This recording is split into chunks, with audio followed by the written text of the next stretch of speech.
you, Mr. Clerk. I want to call the meeting to order. My name is Richard Stewart. I'm the Mayor of Coquitlam, and Council welcomes everybody to Council Chambers tonight. I want to especially welcome, on behalf of Council, the first Coquitlam Kinsman Cubs over here. They were able to join me in my office for a few minutes before a Council meeting, and we explained, we talked about some things about government, and they're here to see firsthand how democracy works and how interesting and exciting a council meeting can be.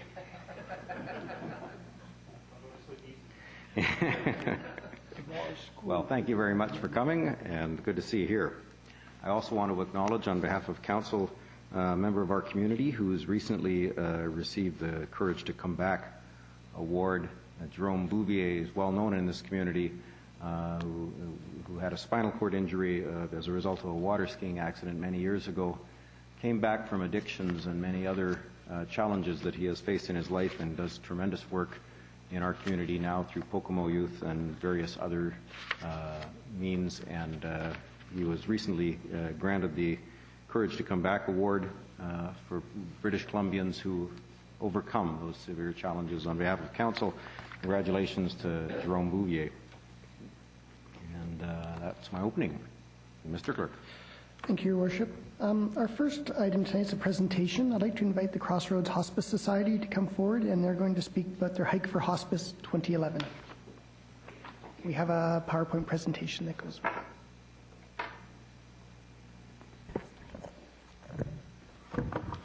Hello, Mayor and Council. My name is Laura Gerritsen. I'm a Board Director and Secretary for Crossroads Hospice Society, and I'm joined tonight by Jason Jakubek, also a Board Director from Crossroads Hospice Society.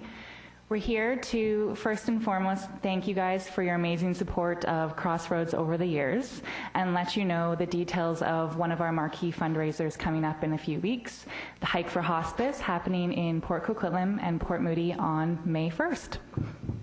Over to you. As many of you already may know, Hike for Hospice is a national fundraising effort in support of those affected by end-of-life decisions. It was established by the Canadian Hospice Palliative Association, and the event aims to raise awareness and funding through pledges to support hospice care and services in local communities across Canada. Last year, despite some nasty weather, the local Crossroads Hospice Society raised over $55,000 to support hospice care in the Tri-Cities. And what's best about this event is 100% of those funds stay in our local community.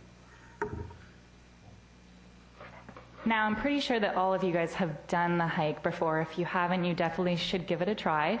There's two options this year. The first is in Port Coquitlam, and it starts at the Hyde Creek Recreation Centre and continues through a nature reserve along the Poco Trabalay Trail. The trail is mostly level, so it's kind of a nice, easy hike / walk, if you will, that'll take you about 45 minutes. And if you're the kind of person to push yourself physically, you can continue the walk into a run along the Pitt River Dike afterwards. The Port Moody City Hall version follows a scenic nature reserve within Shoreline Park. Again, it's mostly level, so when we say it's a hike for hospice, it's kind of a walk for hospice, but it makes us feel a little bit more hardcore if we call it a hike. Along the Port Moody Trail, you can view coastal forest, tidal flats, and the beach at Old Orchard Park. And again, runners, you can extend your hike a little bit further, continuing to Rocky Park before returning. So why should we get involved in Hike for Hospice? 80% of Canadians say that they want hospice care in their communities. Less than 15% actually have access to it. Hospice care doesn't seem to get the same attention as other charities and not-for-profits. To ensure continued funding for hospice, to make sure hospice care is available for residents that we serve, we need to have support for fundraisers like this. And it's also, hospice provides a facilities and a location where we can remember our families and friends that have passed away. Who are the hikers? Everyone. Whether you have a dog or a cat, whether you're in a wheelchair or need a cane to help your walk, the walks are both open to people of all walking levels and abilities. There's tons of prizes, tons of food. We have great support from the Lions Club and the Kinsmen, and this is really a fun-filled, energetic event for the whole family. Like I said, it's really easy to do, so perfect for everyone. And how can you sign up? There's a registration online at www.hikeforhospice.com. You can download a pledge form from the Crossroads Hospice Society website at Crossroads Hospice Society or crossroadshospice.bc.ca. You can set a pledge goal for yourself, start collecting money in pledges. If you want to set up a corporate or another kind of group team, you can do that. You can pay an entry fee of $10 per person, $25 per family, and you can make all donations payable to the Crossroads Hospice Society. And while we have you here, just to make a little announcement. I forgot to say, as we say, you have to go take a hike for hospice. Go take a hike for hospice. Okay. I was excited about the thrift store. Sorry. The Crossroads Hospice Society thrift store is actually moving down the road from its current location to 2780 Barnett Highway. It's formerly the West Coast Sports Carpet World. Renovations are underway, and we're looking forward to moving in there as soon as renovations are done. We're thinking midway. It's double the space, same great deals, same great customer service, and same great finds. So we encourage you guys to all come and check us out once we open in May, and come shop or make a donation and check us out. Thanks for your time, everybody. We'll see you on May 1st at Hike for Hospice. Thank you very much. You know, many members of council buy a lot of their clothing from the hospice thrift store. And so it's now going to be next Enterprise, I guess, Enterprise Rent-A-Car. Good. Okay. Thank you very much. Mr. Clerk. Thank you. Item 2 is the minutes of the regular council meeting held Monday, March 21st. Recommendations to approve those minutes. Moved by Councillor Lynch, second by Councillor Sikora. All in favor? Opposed? Carried. Item 3 is the minutes of the public hearing held Monday, March 28th. The recommendation is to approve those minutes.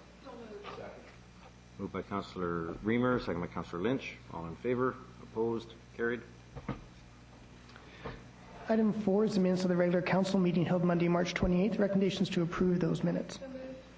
Moved by Councillor Robinson, second by Councillor Nicholson. All in favor? Opposed? Carried. Item 5 is the minutes of the Recreation, Sports and Culture Standing Committee meeting held Monday, March 28th. Recommendations to receive those minutes. Moved by Councillor McNeil, second by Councillor Lynch. All in favor? Opposed? Carried. Item of business arising out of that committee's meeting concerns automated teller machines, and this is a request to issue a request for proposal. Recommendations that council approve the issuance of an RFP for automated teller machines in Poirier Sport and Leisure Complex and the City Centre Aquatic Complex, and that staff be directed into and execute an agreement for this. Moved by Councillor Rasmussen, second by Councillor Reamer. All in favor? Opposed? Carried unanimously. Item 6 is the minutes of the Land Use and Economic Development Standing Committee meeting of Monday, March 28th. Recommendation to receive the minutes. Moved by Councillor Lynch, second by Councillor Robinson. All in favor? Opposed? Carried unanimously. First item of business arising out of that committee concerns a report on applications for citywide official community plan amendment bylaw number 4204 and zoning amendment bylaw 4205. This is for proposed apartment development at 539 to 557 Foster Avenue. Recommendations to give first reading to City of Coquitlam citywide official community plan amendment bylaw 4204 and first reading to City of Coquitlam zoning amendment bylaw 4205 and refer these two bylaws to public hearing. Moved by Councillor Reamer, second by Councillor Sikora. Councillor McDonnell. I won't be supporting this. I think that the site should be townhomes, more in keeping with the neighborhood. And in fact, listening to the neighborhood's responses to this, it was the majority were against this. Thank you. Councillor Reid. Thank you. I too liked the townhouses when they first came out, and it was pointed out to me by the planning department that this one little site sort of completes a big square of apartments, and that we're looking for a road access through at the side to Cottonwood and that. So for that reason, because it sort of completes that little quadrant, I'm going to support it going to public hearing, and then we can hear from all the residents in the neighborhood. So thank you. Thank you. Councillor Sikora. Well, thank you, Mayor. The planning department also would like to see a 4-story apartment block there than townhouses. Up to the neighborhood. I'm sorry, I didn't catch that question. Mr. McIntyre, the question was the planning department's preference. Would it be 4-story apartment or a townhouse? Which is not quite a fair question, but go ahead.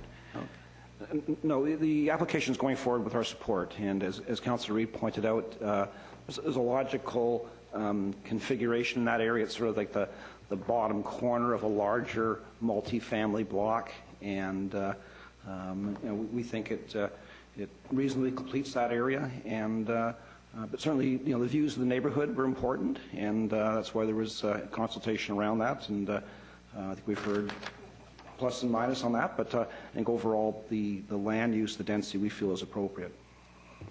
Yeah, Mayor, I like the way the site is going to be developed and the way it's going to look, so I'll be supporting it. Thank you. Thank you. Councillor Reamer. Thank you. I think that this development will add a lot to the neighborhood and will actually fit in quite well where it is, especially appreciate all the green space that will be there. So far we've heard, I've had feedback on both sides of the issue, and I think it's really important to take it to public hearing so that we can hear from all the residents in the area. So I will be supporting it going to public hearing. Thank you. Thank you. I'm of a similar opinion that at this point the best thing for us to do, I think, would be to ask the public's opinion on this. The neighborhood will be able to comment. We'll forward it to public hearing and hear from everybody, and then council will have an appropriate amount of information to make a decision about the staff recommendation. Before us is first reading and a public hearing. Second. I believe it's already on the floor. It's been previously moved and seconded, Your Worship. So the question, all in favor? All opposed? Councillor McDonnell is opposed. We'll go forward to public hearing in a second. Item 6.4 is a report on rezoning amendment bylaw 4121, and this pertains to 801 Henderson Avenue. Recommendations to give first reading to Coquitlam zoning amendment bylaw 4121, refer bylaw 4121 to public hearing, and direct staff to review the service commercial precinct south of Henderson Avenue as part of the upcoming neighborhood plan update for Mayorville. So moved. Moved by Councillor Sikora, seconded by Councillor Reamer. Councillor Sikora. Yeah, thank you very much. This development will certainly improve the area, and their mayor, I think it's a far, whatever goes in there will be a great improvement, so I can support this. Thank you very much. I've got myself, I have some minor concerns related to the noise issue. I know that the noise issue was raised up at committee. I know that in another instance we've had noise, the noise from essentially that jet engine that sits on top of a car wash, and I wonder if I could ask staff to what extent those noise issues have been resolved to their satisfaction. Mr. McIntyre. Yes, thank you, Worship. There was excuse me, a number of questions raised at last week's Land Use Committee meeting. We've had some follow-up. The file manager on the application has followed up with the applicant. We have some information in hand, but what we're going to do is have that fully prepared, and if council supports it proceeding to the public hearing, that would be part of the public hearing report. So I'll make specific note that we need more detail and specifics around the noise expected from the car wash. I think the initial response was they didn't feel it would be an issue. The drying equipment, I guess, in this design is more enclosed within the actual structure, but we'll get greater detail for you on that if you wish. Well, that would be much appreciated, because I know that at Austin Station, for example, one of the challenges that the neighborhood had was the car wash noise from across the street, and this is going to be surrounded by residential. It might be best to make sure when we proceed to public hearing that the public has enough information in order to inform the information they're able to give us. Councillor Robinson.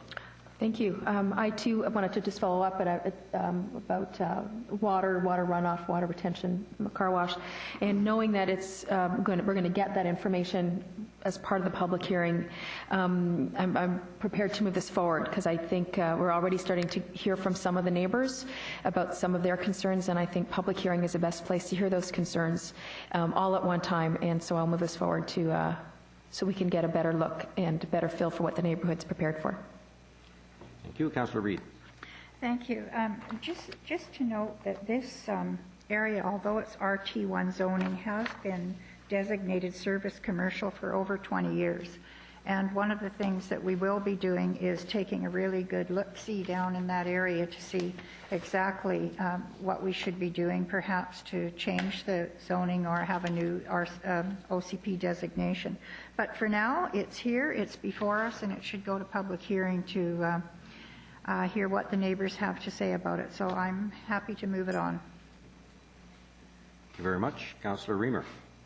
Thank you. I, too, am happy to move this on to public hearing. We've had a fair number of emails on this today and yesterday, and so I think it's important that we have this public hearing to hear from everybody. I, too, had asked a question at the committee meeting, and that regard is in regards to the hours of operation. And will that be forthcoming as well as the other information? Yes, Your Worship. The preliminary feedback on that is it would be the same hours of operation as the service station, which I believe runs either to 11 or 12, but we'll have that specific information as part of the public hearing brief. Okay, thank you. And Councillor Nicholson. Thank you, Your Worship. I look forward to the answers to the many questions that are being asked coming back in time for the public hearing, and I'll be happy to see it go to public hearing, but I'll be looking forward to hearing from the neighbors. I just need to clarify something with the clerk. The recommendation before us on the screen says Bylaw 4121. The document in my electronic copy says 4120. It is 4121? Mr. Clerk has an answer for that one. Yes. Thank you, Your Worship. Yes, the original staff report had a typo, for lack of a better word. We confirm with the appropriate staff member that 4121 is the correct number, so we have changed it here, but the report is the same report that comes through committee, so it was not able to be changed prior to that. But thank you. And I want to applaud Councillor Nicholson for his diligence and attention to detail. He is the accountant, after all, yes. Okay, no more speakers. The question is first reading and a public hearing. All in favor? Opposed? Carried unanimously. Item 6.5 is a zoning bylaw text amendment to designate the properties at 1025, 1027A, and 1029 Brunette Avenue as a temporary use permit area. Recommendations to give first reading to City of Coquitlam zoning amendment bylaw 4203, refer bylaw 4203 to public hearing. Moved by Councillor Reamer, second by Councillor Robinson. All in favor? Opposed? Carried unanimously. Item 6.6 is fourth and final reading of zoning amendment bylaw 4148, and this is an authorization for a development permit for a mixed-use high-density development, Metropolitan 2, at 2992 Glen Drive. The recommendation is to give fourth and final reading to City of Coquitlam zoning amendment bylaw 4148 and approve the signing and sealing of the development permit by the mayor and city clerk. Moved by Councillor Reamer, second by Councillor McDonnell. Councillor Robinson. Thank you. I'm fine to move this forward, but I just have a question for staff. Have the developers here thought at all about kitchen waste disposal as part of the overall complex? Are they looking at that at all? Your Worship, excuse me. That was raised at an earlier land use standing committee meeting early last month, and it's something we've taken back to staff, and it's something we are looking at, and we will be talking that up with applicants as they come in for the early discussions to help them scope out their projects. So it's something we are now raising with them. Excellent. So there'll be opportunity with these folks to take a look, because this is a big project, and it would be great to have the opportunity to have some influence and encouragement to include that as part of their design. I think with a project of this size and significance, it's a pretty extensive area, so I think there will be some opportunity there. Okay, but we'll excellent. follow up. Great, thank you. Thank you. Councillor Reid. Thank you.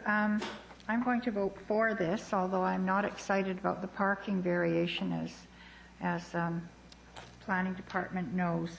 But I'm hoping that we can get busy on our re-look and rethink of the parking regulations before too many more of these come before me, because if I don't get some resolution to this, I'm just going to start turning them all down. So fair warning. Thank you. Thank you. Councillor Asmussen. Thank you very much. I guess I got a couple comments. One, I mentioned the committee meeting is wanting some more creative design. I won't turn this down, but I think going out to the high-rise people designing to the, a little more unique, something different at the skyline to look at. I'm sure I've gone around the world, looked at high-rises. There's very many areas where you have a little more style design to create some uniqueness to your skyline. The other point, I guess, through to Mr. McIntyre, and is energy standards on these buildings. And there is a building code. Is there ways for us to work with the developers to increase the level of energy efficiencies in these buildings?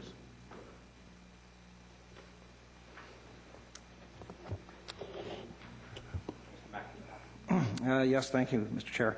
That's a really good question. To which I have a really good answer. Coming at it at a couple different levels. We are, I think as Council's aware, working on a community greenhouse gas reduction strategy, and at this point the primary focus has been on the city side of things, but that's a subsequent stage is looking at what we can do throughout the community. With the developments themselves, it's something that's discussed with the applicants.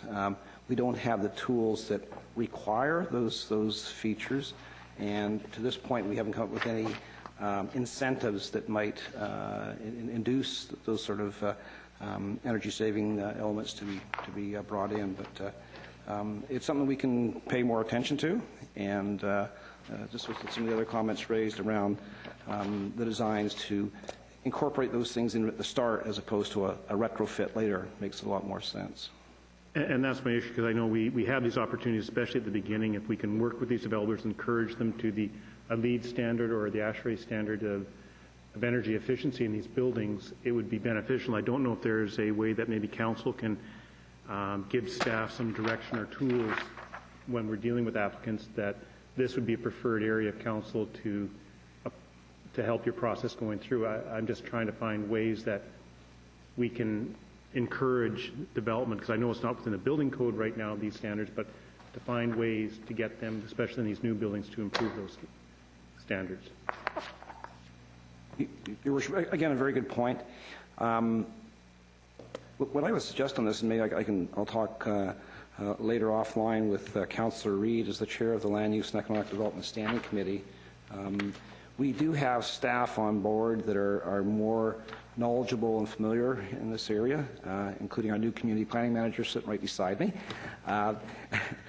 So maybe what we could do is Bruce and I will make note of the questions and let us take that away, and then maybe we'd have a discussion at one of our upcoming land use standing committee meetings, and I'll make sure the staff are there that are more up on this. They can give you better responses than I can at this point. That's perfect, and thank you very much. My apologies, actually, Mr. McIntyre. I wonder if you could introduce formally. We normally do this at the first council meeting after they've sat through and they're starting to reconsider whether or not they wanted to join the organization after sitting through 8 hours of meetings with us. Please, Mr. McIntyre. Yes, thank you very much, Mayor Stewart. I didn't mean to drop that hint, but it is true. I can see Bruce was getting excited here about this area, and he knows a lot more about that. It's my pleasure to introduce Bruce Irving. He's our new Community Planning Division Manager. Bruce started with the city today, and Bruce comes to us from, in my mind, one of the leading-edge consulting firms in Western Canada. That's HP Lanark. He was there with them for 2 years. He and his wife live next door, not too far away in Port Moody, have a young family, so being close to where he works was a real high priority for him. Bruce also, though, has experience in the public sector. He worked for a number of years at the City of Calgary in a variety of positions there, so he brings a real breadth of knowledge and experience in local government from a larger organization, so that's will be very helpful. So we're really excited to have Bruce on board, and I think he's going to bring some real energy and new thinking to the whole community planning area. So getting into things like energy conservation is right up his alley. So please join me in welcoming, and it's good to have him on board. Well, I do want to, on behalf of council, formally welcome you, Mr. Irvin. it's great to see some staff that have both private sector as well as public sector experience. That's an important addition, I think, and I think you'll serve this role in this community very well, and I thank you very much for joining the team. Welcome aboard. Thank you. Now we'll go to Councillor Sikora. Yeah, thank you very much, Mayor. I have,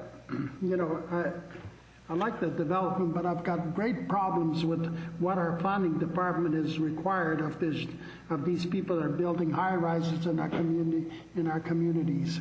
We're forever hammering them with commercial space. And as you know, the commercial space in a lot of these high rises have been staying empty for years. And how can you have a developer try and sit on a piece of property or building that they built with a whole bunch of empty commercial space that cannot be rented for 3, 4, 5, 6 years down the road, maybe even longer. And I notice in here also that you have also a office tower, space of 48,000 some odd square feet, but also you're saying that in that building also there'll be a 16,000 or 17,000 square feet of commercial space, floor space. Well, to me, office is commercial, but you're asking for another type of commercial in that office tower to be built, and also in the 25-story residential building, you're asking for 12,000 square feet of commercial again. And I think we need to rethink is what is it that we're doing in our Coquitlam Center? Because we have our Coquitlam Center, town center, and then a couple blocks further down the way, you're asking for commercial buildings to be built, or floor space in high rises, and it's not affordable to the developers. I know that there's one that I think their floor space of commercial, we're asking to about 70,000 square feet, and the gentleman, the construction company will not build it. They will just not build it because we're asking for some that cannot be rented. And if you can't rent it, why bother? And that's exactly what's happening. We have, as I said, a town center. That's where all the commercial in every area is, and that's where we should be staying at. And it hasn't just, a number of years ago we started coming into this problem, but I noticed that we're still insisting, and I think we need to take some time in the planning department and rethink what is it that we're asking these developers to do. Because not affordability, definitely not, if they have to sit and swallow 12 or 15 or 17,000 square feet of commercial space that they can't rent for years. So those are things, but I like the development. I think it's great. Thank you.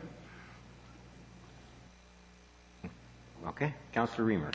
Thank you. I just wanted to say about how excited I am that we're going to have a 9-story office building. We have such a huge lack of office space in the city of Coquitlam, and I'm absolutely thrilled that this is going ahead. Thank you. Well, I'm going to echo those comments. We part of the challenge that Councillor Sikora was referring to, of course, is how do you make your streets lived? How do you make your streetscapes better than just large residential buildings with no street to them, no pedestrian values? So that how do you make a city center where pedestrians can walk along and have a cup of coffee and find the bakery and things like that along the street? That's the commercial space, but also the challenge about office space, because a significant business in the Tri-Cities just ended up locating in Port Coquitlam because they couldn't find office space in our city center. They were looking for office space. I remember having a discussion with the owner. He was desperately trying to find that office space in our city center where SkyTrain will be. Good planning would have us make sure we have all the high-density office space, high-density jobs, as well as the high-density residential around SkyTrain stations, and creating very livable and walkable streets, but also making sure that the streets are very busy during the day and in the evening. So Councillor Reamer is referring to an office building that would actually help repopulate our community center, our city center, with commercial offices, with jobs. And that job creation, that ability to have jobs in our city center where SkyTrain is, I think is really important to the community planning that we're doing right now to try to make sure that our city center is world class. Seeing no other speakers, the motion is fourth and final reading and a development permit. All in favor? Opposed? Carried unanimously. Item 6.7 is the authorization for an issuance of a development permit, and this pertains to 3390 Galloway Avenue and the 85 street-oriented village home development. Recommendations to approve the signing and sealing of the development permit and the mayor and city clerk to execute it. Moved by Councillor McDonnell, second by Councillor Lynch. All in favor? Opposed? Carried unanimously. Item 6.8 is development permit authorization for a 9-unit townhouse development in Maillardville at 1412 and 1418 Cartier Avenue. Recommendation to approve the signing and sealing of the DP and the mayor and city clerk be authorized to execute it. Moved by Councillor Robinson, second by Councillor Nicholson. Councillor McDonnell. Yeah, I'm going to approve this too. But I have an issue with this, and I'm sure the builder's a very good builder, and there's nothing wrong with the integrity of the building. But we're down here, it's all straight lines, there's little character to it, and we're looking for an adherence to French-Canadian character in Maillardville. Well, I looked up at the qualifications that we use for that, and the only thing that this development has in common with that is that the exterior is brown and it's made of wood. So I'm hoping that in future, if we're getting our developments down there in Maillardville, we can get a little bit of a unique character down there and better designs. Thank you. Councillor Reid. Well, mine's along the same idea. We had asked for a bit of a French flavor in the outside, the exterior of these buildings, Mr. McIntyre, and brown and wood doesn't do it for me. So hopefully you were going to speak to the developer. Has he come forward with anything else? Mr. McIntyre. Your Worship, no, I didn't personally speak with them. I believe the file manager did. I know there was discussion back and forth, and did this proposed design adequately meet the development permit design guidelines for Maillardville. They felt it did. I know I asked some questions myself, and certain elements were pointed out. I guess at the end of the day, it would be for council to determine if it does, on the basis of form and character, meet the design guidelines to the point that you're prepared to support it. What strikes me is that we are just going to be very shortly kicking off the Maillardville neighborhood plan process, and in that there's the development permit design guidelines. So maybe they deserve a fresh look at and revisit that. So I know they've been in place for longer than I've been here. So it's something we need to have a revisiting of those DP guidelines. Which is fine for the future, but for this development now, if I pass this tonight, are they going to be cooperative in looking at some exterior design?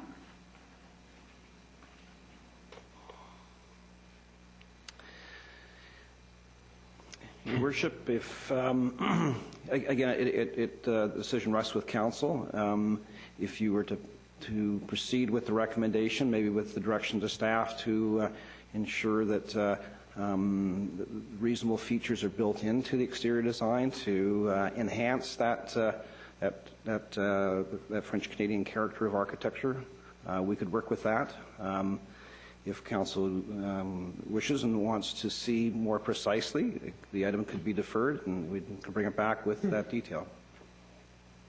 Okay, thank you very much. I will put it through, and hopefully staff will work on this, and that land use, I'll be looking forward to seeing it. Thank you. Well, actually, I'm not as comfortable. I'm not comfortable particularly either. I mean, it is brown. I mean, not only that, but what could be more French Canadian than a Rideau brown, an Adirondack brown. So I think there's French Canadian in the colors. I'm saying that tongue in cheek. I don't see any in this, and I do want us to revisit our standards for Maillardville, and I look forward to seeing a staff report that allows us a process to do that. On this one, I'm uncomfortable, and I don't see a reason why we couldn't defer this pending instruction that staff could come back with some assurance from the developer of something a little bit more in keeping with the expectations that it seems all of council has related to this, and I'd be comfortable voting on a motion to defer. Councillor Nicholson. Thank you, Your Worship. I won't be looking to defer it. I'm glad to see property that sat vacant for quite some time finally being brought forward and developed. And I also note in the design review paragraph in the report, there are several other factors pointed out: multi-pane windows, horizontal siding, street orientations, direct front access. I consider the development to be really quite responsive to the design guidelines that we've put forward. I would agree that we may wish to revisit those design guidelines as we move into the Maillardville neighborhood planning process once again. Thank you. Thank you, Councillor Nicholson. Are there any motions? Seeing none, the motion is signing and sealing the development permit. All in favor? Opposed? Carried unanimously. Item 7 is the minutes of the Engineering, Utilities and Environment Standing Committee meeting of Monday, March 28th. Recommendation to receive those minutes. Moved by Councillor Reamer, second by Councillor McDonnell. All in favor? Opposed? Carried unanimously. Item 7.3.3 concerns the terms of reference and the 2011 committee work plan for the Coquitlam River Aggregate Committee. Recommendations council approve both the terms of reference and the work plan that is before you. Moved by Councillor Lynch, second by Councillor Nicholson. Any discussion? All in favor? Opposed? Carried unanimously.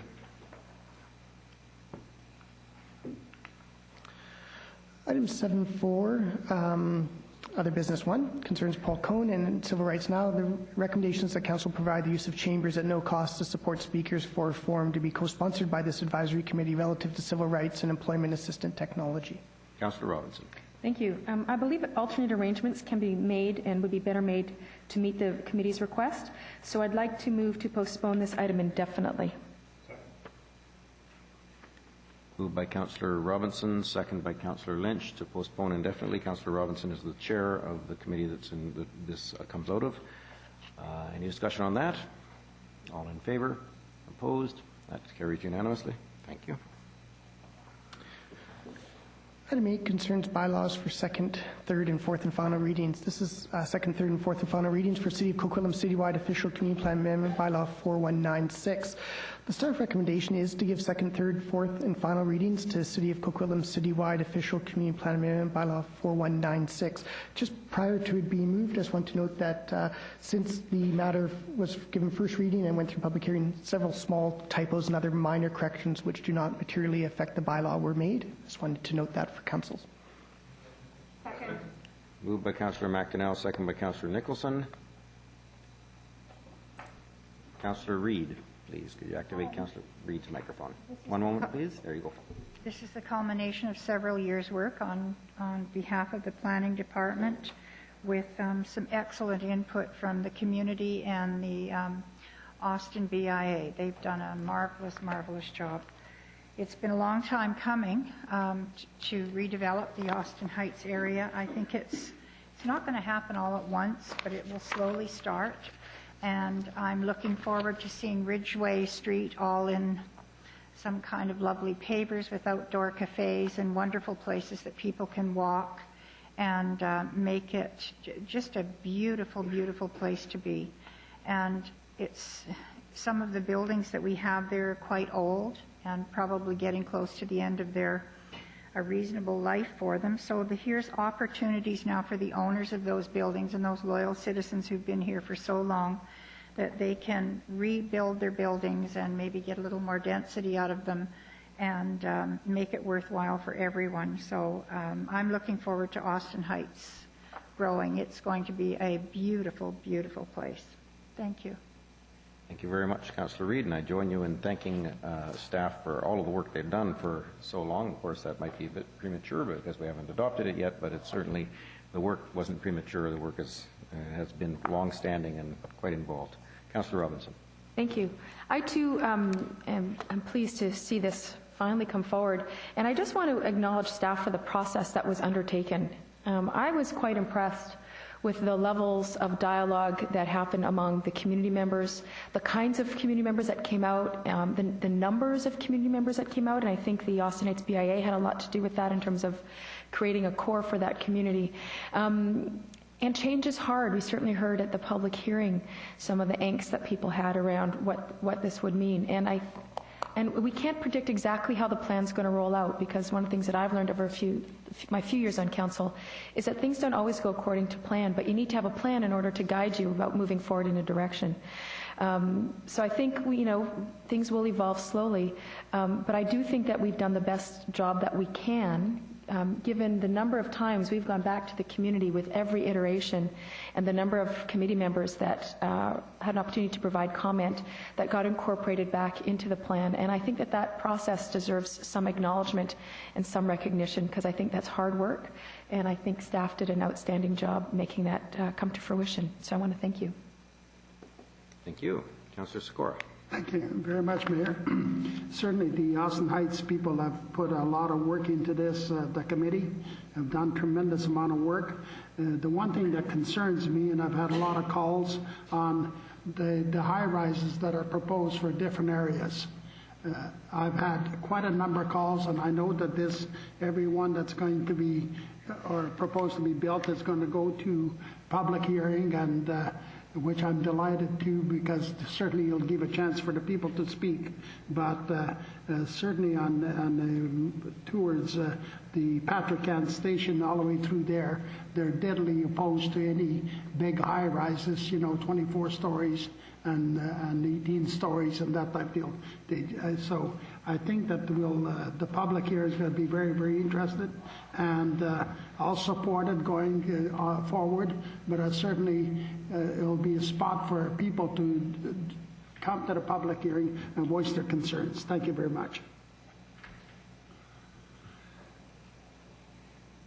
Okay, we're already at that. Councillor Nicholson.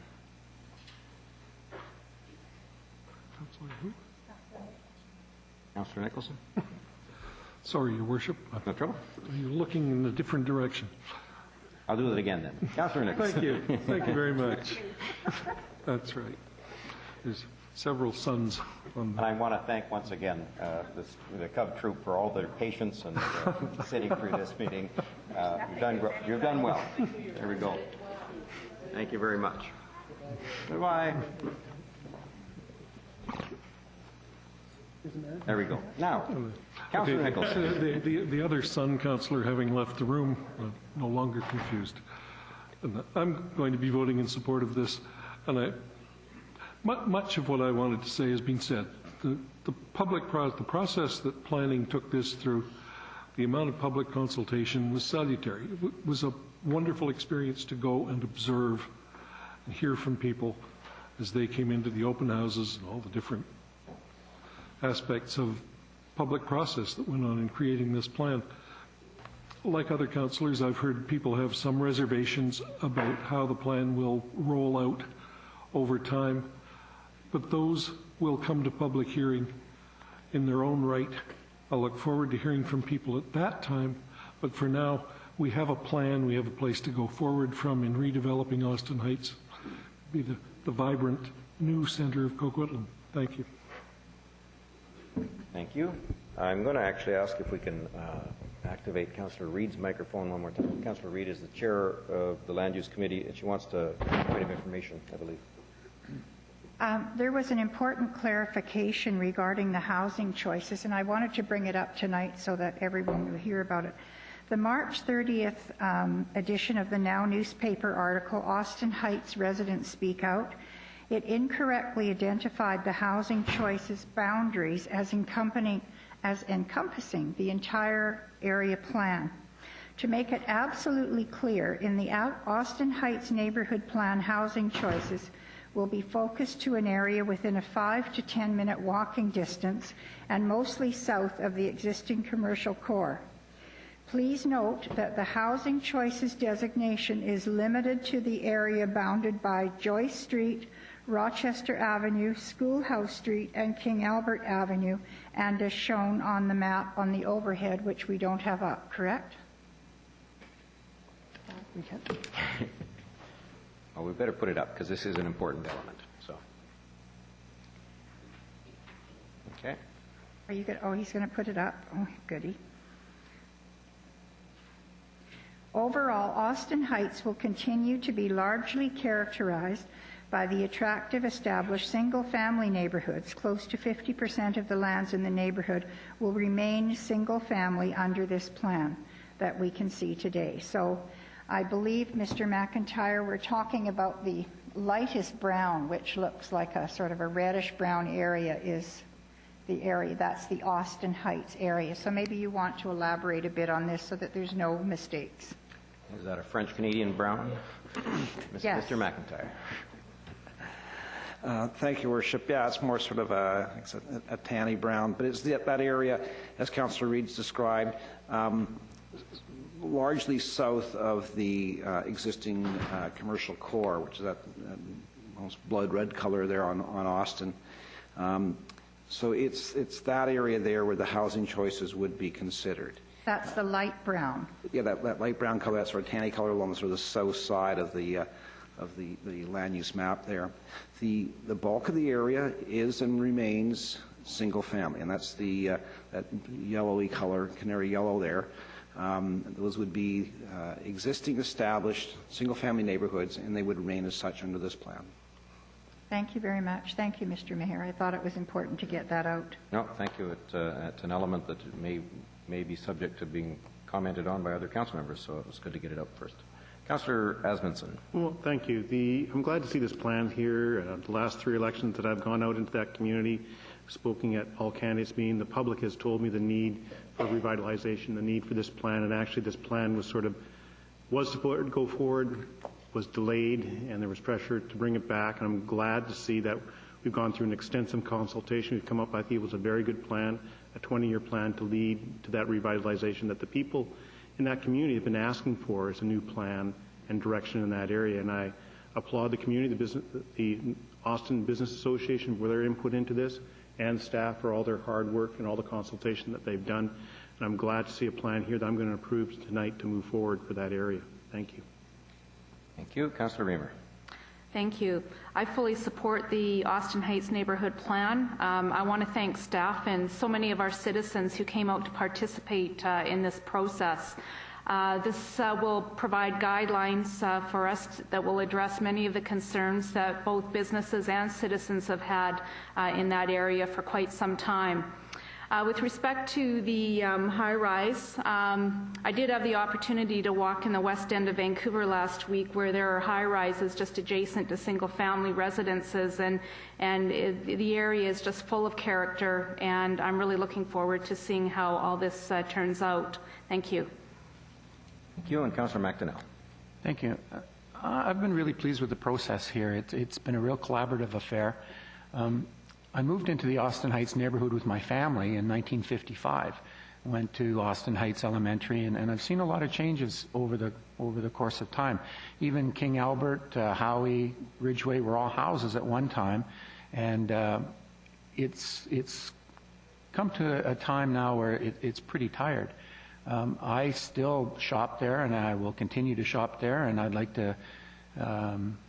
Just like our MLA said last week, I'd like to retire in that area.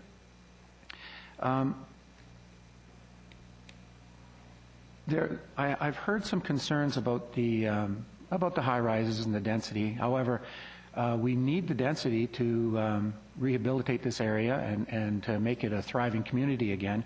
And there's always some reluctance and resistance to change, but I'm very excited about what's going to take place here over the next 10 to 15 years, and I support it wholly. Thank you. Well, like Councillor McDonnell, I grew up in that area, and I've watched over the years many improvements, and each one of those improvements, I remember once the time when culverts were installed in the vertically, actually in the median, as some artistic endeavor. But each one of these improvements did improve the neighborhood for a little while, and the parking situation got repaired for a little while. But it is time to really reconsider that community, that neighborhood. And I know that, well, for example, Erin Davidson's out in the audience right now. She's done a tremendous amount of work with the Austin Heights Business Improvement Association. And and many other people have, and some of this work has been almost tedious, where you've gone back for more public consultation, and we've done it so many times that I think we're at the point now where we've got a really good plan. It will still be adjusted. It will still be flexible. It will still have to adapt to the economic realities and the changing demographics that occur in a neighborhood throughout its life. But I got a chance to, I wasn't at the public hearing. One of the great opportunities now is that we can dial into the public hearing after the fact and watch it again. And I was able to do that this afternoon and got to hear the comments from the public. And most of them as well were very focused on individual points. It was no longer about the broad questions of the site. There were some questions about the height of high-rises and the density. But in the end, there was some general agreement. We've seen that across this public process, general agreement about Austin Heights and where it has to go and what it will become over the next 20 years.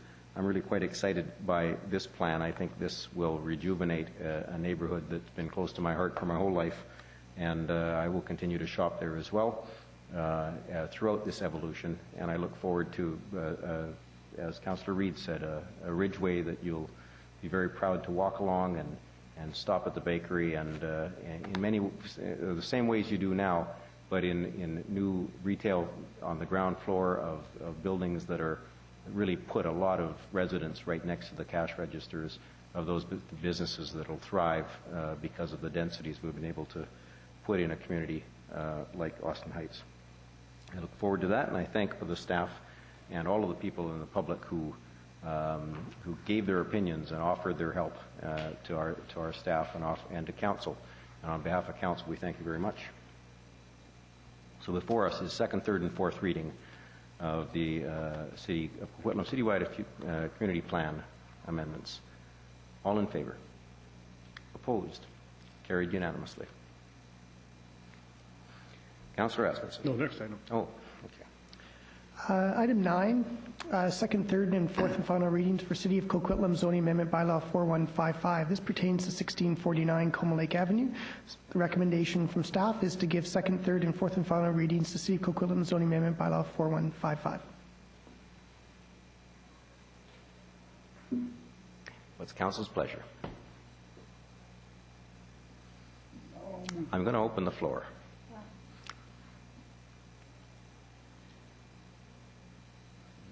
Do you have a motion to make? Yes, I would. Councillor Reid, please. I thought others were going to speak before me. If you're making a motion, go right ahead. There's no My motion would be to decline the... I'm not finished yet, though. Well, apparently they like what you're going to say. Well, I know they do, but they don't know what I'm going to say. So I don't know if this is the correct way, and I'm going to ask for guidance from the clerk. I don't believe that... I believe that most people here, and it was very obvious when you asked for the question. You could complete your motion, please. I was going to ask how. Okay, go ahead. I would like, instead of turning this down flat, I would like to refer it back to staff. If we turn it down, it stops these people from doing anything for 6 months. And that may be, it may stop them from doing anything forever. But I would like them to be able to at least go and try and find some kind of a compromise situation that would suit the neighbors and themselves. And I'm just trying to do something, a compromise here. So what would be the proper motion, Mr. Clerk? Thank you. Through the chair, and I will look to Mr. McIntyre to correct if necessary. I think the best option this time is to refer back to staff. If we were to defeat these readings, it would have the effect of stopping the applicants from proceeding for the next 6 months. So as I look to Mr. McIntyre, if we refer it back to staff, it allows the file manager to work with the applicants and to revise, and they would probably have to go back through public hearing at some point, but yes. It could be faster than 6 months. But I'll ask Mr. McIntyre. So, Your Worship, that is the motion I would like to make, but I would like other council members to be able to speak as well. Fair enough. And I'm going to, so what we'll do then, I think is we can go around the table prior to a motion being put on the floor. I do want to clarify one element, though. A motion that defeats this would not stop the property owner from doing anything. It would stop him from applying for rezoning. again for Correct. 6 months. He could obviously do what he wanted under the current zoning. The existing zoning would remain, absolutely. That's right. Okay, so with that in mind, I suspect we're going to get a motion out of Councillor Reid that would send it back to staff, but in the interim, I'm going to go through the speakers list because council may want to express why they want to send it back. Councillor Asmussen. Well, the concern I have is a couple. One, we have an application here to change into a commercial zoning with the concept of what may be on commercial zoning on that, and we approved that commercial zoning. We had no future control over exactly what's going to be the commercial on that site. We don't have an approved plan or development. A lot of times you'll have a developer will come into an area and make an agreement saying, we will acquire this property of this plan here, of this development, this type of commercial going in. We're approving a commercial with no control in the future about what is going to go in there in that area. So I can't support that in this plan the way it is. I can see it going back, getting some more concrete information, more detailed on what that is. Secondly, I'm not sure right now that there's a need for commercial in that area. And would it be better as a more densified residential development in that area? So those are the comments that I have right now. I'm not prepared, or would not have been prepared to support this moving forward this time. I can support what Councillor Reid was saying, is referring it back to staff to have these questions I have concerns about dealt with in that period of time and brought back, because we do have the residents behind this, the property in that area. But I want to know, can we, let's say, send it back, have a more firmed up plan, give it a plan, come back, give it first and second, and we'll only get a third and fourth when we have a concrete commercial plan if council decides that they want to have commercial on there. But I also want to have staff come back with some information if is commercial needed in that area. Mr. McIntyre? Yes, thank you, Your Worship. And just to address the first question Councillor Asmussen raised, at this point, once the public hearing is closed, and council can't receive new information at this time, council can either do one of three things. You can give the bylaw readings and allow it to proceed, basically approve it. You can defeat the bylaw, and if the bylaw is defeated, a rezoning application for that property cannot be resubmitted for 6 months. However, a member of council or the mayor can bring an item back for reconsideration within the 30 days. But that's saying no, then there's a chance that it could be brought back. I think the safer course, and I believe where Councillor Reid was going, was it could be deferring consideration and referring it to staff to work with the applicant to see if they might want to reconsider their plans for their property. In that, we can look at that question, is more commercial on this specific site appropriate or necessary, or there might be some other alternate uses. Maybe it's residential. I think I heard a comment here that may be more sensitive to that neighborhood location. Thank you, Mr. McIntyre. And Councillor Robinson. Thank you. I was never a fan of this proposal. I wasn't happy with it going forward. I had some concerns about traffic, and even though they were going to ensure that there would be no left in and no left out, it wasn't for me a great fit. And what came clear out of the public hearing was that the property owners have been less than ideal neighbors, that actually has, I think, created a bit of challenge in the neighborhood. And it just reminds me of how important it is that we treat our properties well, because it actually does have influence. Because I heard from a number of residents at the public hearing that they've really struggled with this property and that they want it to fit in within the neighborhood, and I think we're obligated to do that. I too have some concerns about is that the best use of that land in terms of more commercial, and it's not clear to me that that's the case, given Como Lake Village has some empty sites, and so does Austin Heights, and it's the risk is that if it gets once again locked in a commercial zone, and then there's still no market for it, it still sits empty. and nothing's really going to change. So I would really like to see this as a higher use residential. I think that I would encourage that options. We have some lovely housing choices now that are sort of available, and this might be a property that perhaps could benefit from that. I don't know, but I'm prepared to support Councillor Reid's amendment or motion. Thank you. Okay. Thank you very much. Councillor Sikora. Yeah, thank you very much, Mayor. This is a difficult piece of property, and, you know, I've got great difficulties with what was presented here at the public hearing. You asked the person who was speaking what is going to be built in there. Well, they couldn't tell us. And to me, Mayor, it's very, very important that I know what's going on a piece of property. I hate pre-zoning pieces of property that is going to be, you know, something that the neighborhood may not like. And that's a great problem that I have. You could not get out of them what is going to go on a piece of property. And also on top of that, they can also put as many as 3 residential units on top of the commercial, Mr. McIntyre. Mr. McIntyre. That's correct, Your Worship. It's an accessory use would be residential.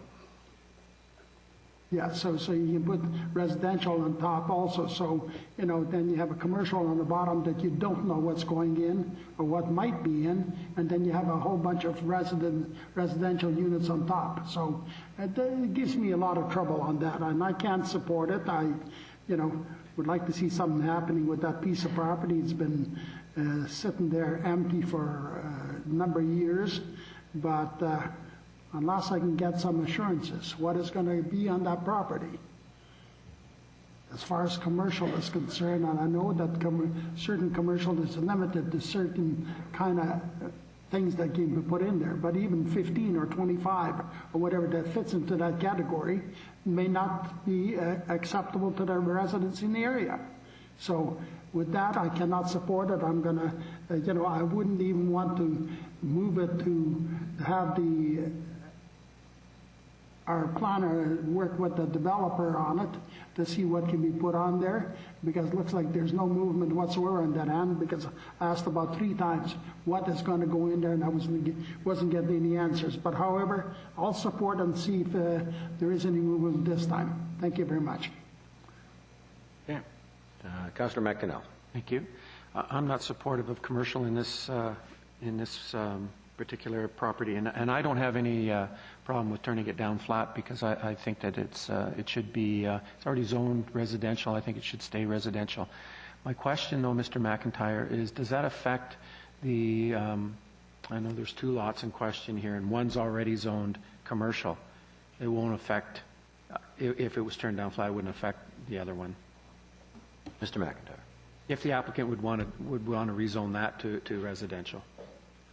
Your Worship, that's correct. This bylaw here applies just to the one address, to one property, and it's true that the property immediately to the east already has the C1 zoning. So if the property owner wants to rethink their plans for this property, naturally it would also involve the property next door.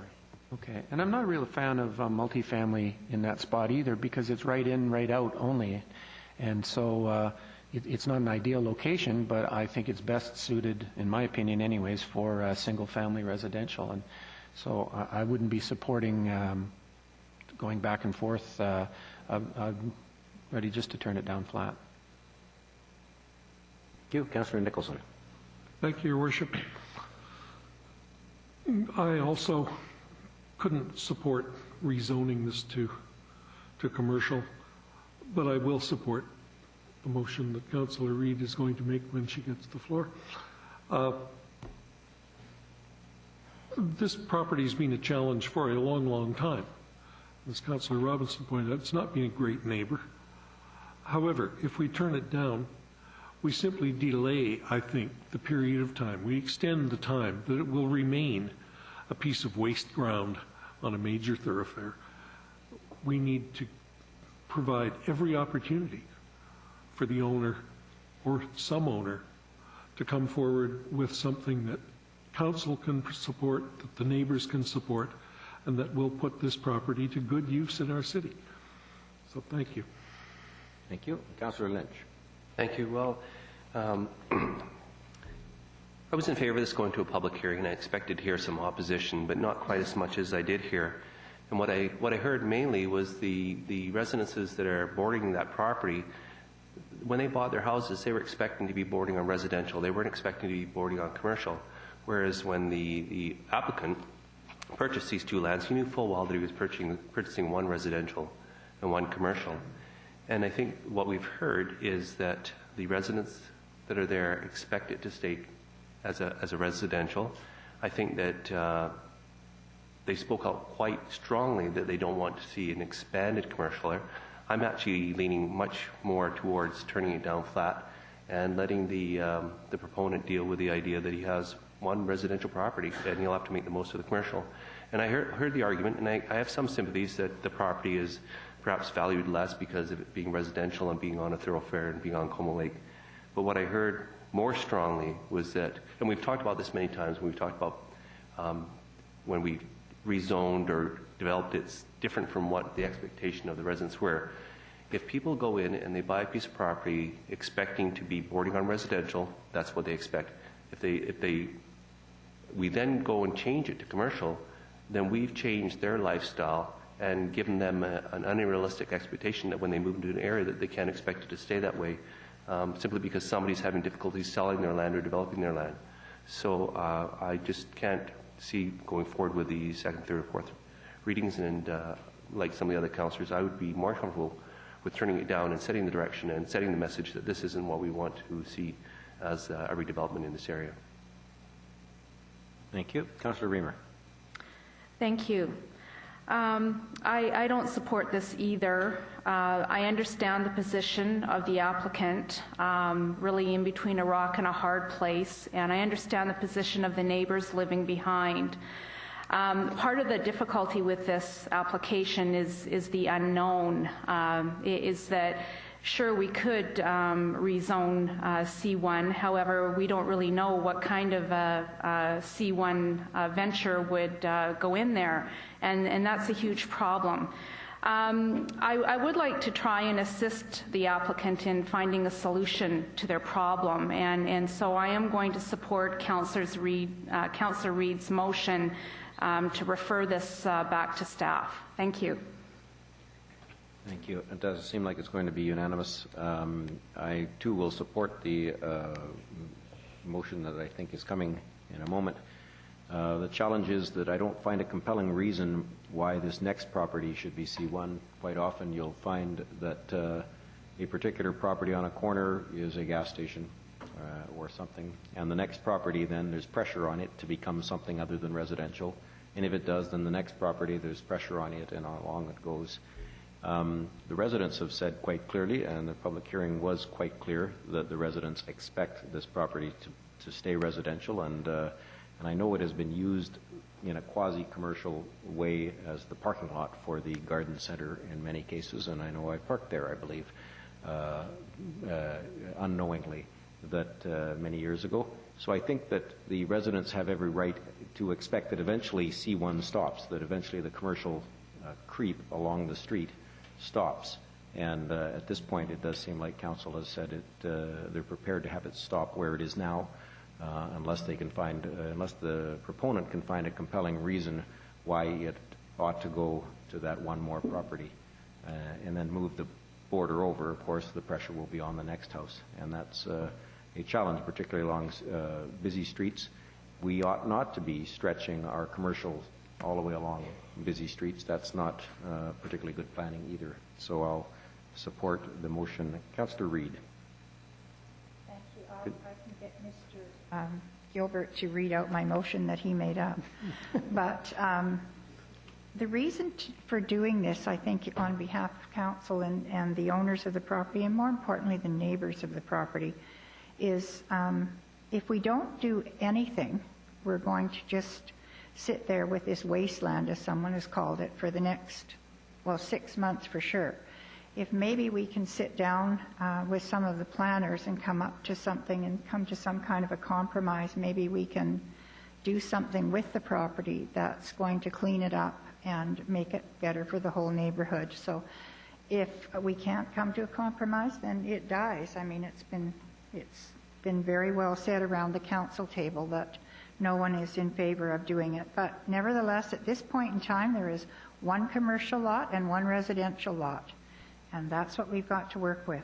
So I would move, what will I move, Mr. Gilbert? Councillor Reid, I believe you're seeking to refer the application back to staff to work with the proponent on this item. And I so move. Moved by Councillor Reid, seconded by Councillor Sikora. Councillor Lynch. I just had one other question, though. So if we refer this back to staff for second, third, and fourth reading, and there is no movement, there's no agreement, does then staff recommend it come forward for us to defeat it at that point, or does it just kind of die in the hands of staff, so to speak? Mr. McIntyre. Your Worship, I think that's the advantage of this approach here. It's not defeating the bylaw at this point, killing the application. It's giving that opportunity to go back and to see if there's any interest on the applicant's part in maybe rethinking the rezoning. And once we had those discussions, we would report back I guess, to council. And if at that time, it would be council's decision whether to, if there's another course to follow, to give authorization for that. If there isn't another option, and at that time, then council can consider its other options of either approving or defeating the bylaw. Would the other options come straight forward to council, or would we expect them to go through land use again? Your Worship, I would probably want to confer with the city clerk, but my gut sense would be no. It's a bylaw now at council at this point. If there was, say, a revised application to come forward subsequently and then back to the public hearing process, yes, at that time that would come back through land use committee and then on to council. But at this point, I believe since the bylaw is sitting here at council, this is the right body to be dealing with it. Yeah, I was just thinking that perhaps it'd be easier to tweak it since we all sit on the land use committee now anyway, but I understand that this would be most appropriate. Yeah, just to add some words of support to Mr. McIntyre.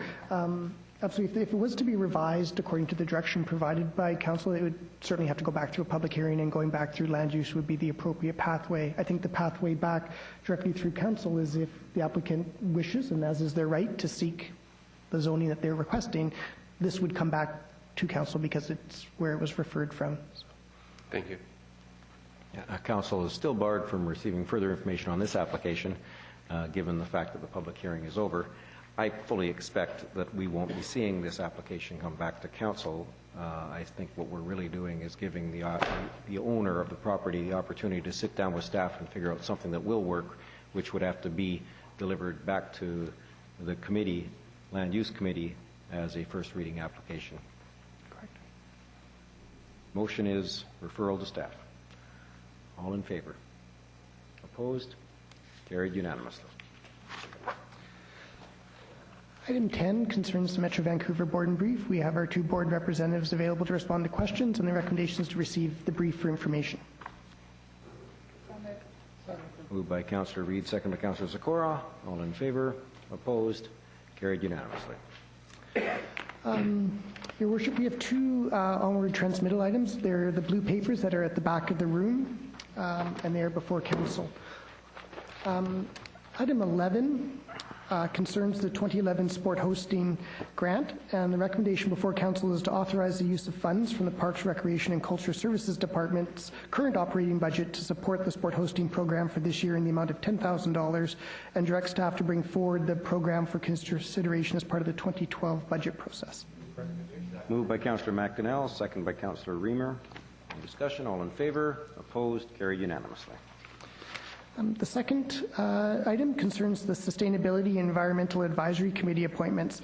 The recommendation is that Council approve the citizen appointments to the 2011 Sustainability and Environment Advisory Committee as set out in Attachment 1 to this report. 2, that the present term of appointments for these committee members expire in November 2011 in order to correspond with the expiration of the terms for all other advisory committees. Moved by Councillor Asmundson, second by Councillor Lynch. Discussion. All in favor? Opposed? Carried. I want to congratulate and thank these individuals who have stepped forward. I actually want to thank all the applicants because we had a deluge of a really excellent set of applicants, and council had difficulty choosing. this is a great group that I think will provide great advice to council on environmental issues. There are no further items for this evening's agenda, Your Worship. I have one more item myself. I want to ask Mr. Suzak, I'm giving him a bit of warning here.